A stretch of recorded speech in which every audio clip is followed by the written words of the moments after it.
Hello, Newsweed fans. This is Gary Loss with Newsweed, and welcome to our segment on psychedelic stocks.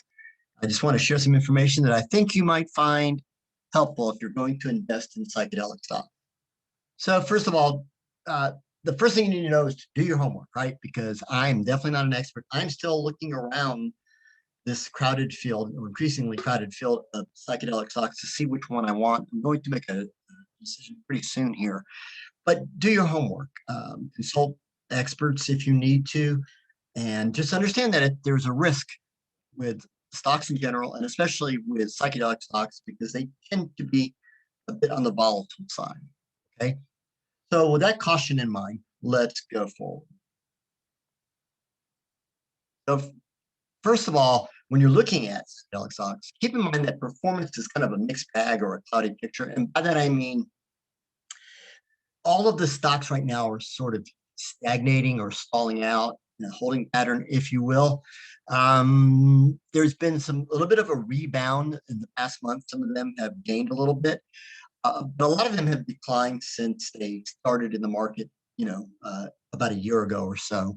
They peaked a while back, several months ago, and then they went through a kind of precipitous decline, and now they seem to be rebounding. But they're all kind of doing that for the most part. Not all of them, but most of them are doing that. All the ones that I've looked at anyway. And so you can't completely go by performance.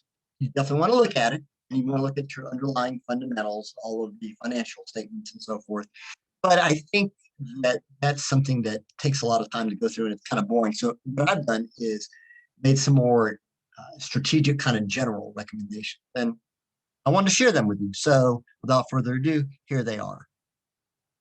First of all, the first thing you need to look at, first question you need to ask is, who are the investors? And by that, I mean, are there people with deep pockets that can afford to put a lot of money into these companies? Because in the beginning, often these companies are not generating enough revenue to cover their costs, and they need a mechanism beyond just selling shares to have access to capital. And when you have people with deep pockets, deep investors, right, you can sustain the lows, which are actually kind of happening right now.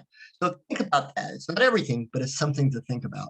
The other thing is, do some of those investors have industry connections? Do they know other companies that can support or somehow parallel these their invested company in order to propel them into a market lead? So think about the connections that the people who are involved in the company have, especially the investors. That could be the difference. And then, is there any marketing expertise? Often it's not about who has the best product, but who can brand it the best. So if there's some marketing expertise, that definitely would give them an advantage down the road. All right. Number two, is there some type of vertical integration? So in other words, do they not only own the product, do they own the labs that produce them? Do they own the clinics where these products are going to go? Most of these psychedelic companies, these companies that are producing psychedelic products, do it for mental health reasons or some form of health concern, right? And so having not only a lab to produce it, but owning the clinics where these things ultimately meet the consumers, that's an important thing. If they already have established clinics or partnered with established clinics, that's a big edge and gives them an advantage in the market. So think about that.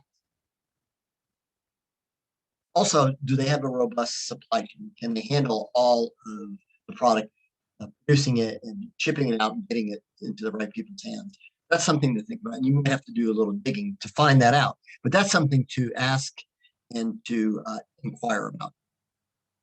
All right.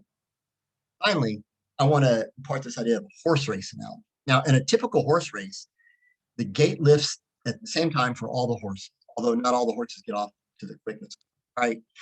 But in this case, with psychedelic stocks, the gate lifts at different times. I'm not talking about the IPO, the initial public offering. Okay, that's not the gate I'm talking about. The gate that I'm talking about is the stage of clinical trials.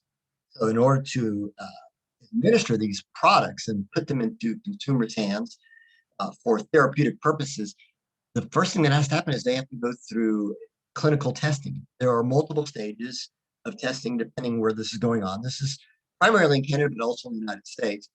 And these clinical trials can take quite a long time, and they're very expensive and arduous, right? So the company that is further along these pipelines, so to speak, of clinical trials might have a competitive advantage because they're going to bust out of that gate first and get their product out to the consumers first. Now, that doesn't mean that the other companies are not going to have a valid chance, right? But this does give them some competitive advantage being the first out because they're so advanced in clinical trials. So look for the stage of clinical trials. So that's it. There's really only three things to keep in mind. First, the investors, who are they? Do they have deep pockets connections? Number two, is there a vertical integration system, especially labs and clinics? And then finally, clinical trial stage. Where are they in terms of these pipelines, right? Because that's going to matter a lot in the end. All right, and that's it. My name is Gary Loss for Newsweed. Hope you have a great morning, afternoon, evening, or night, or whatever it may be. And I wish you great luck in your psychedelic stock. Bye.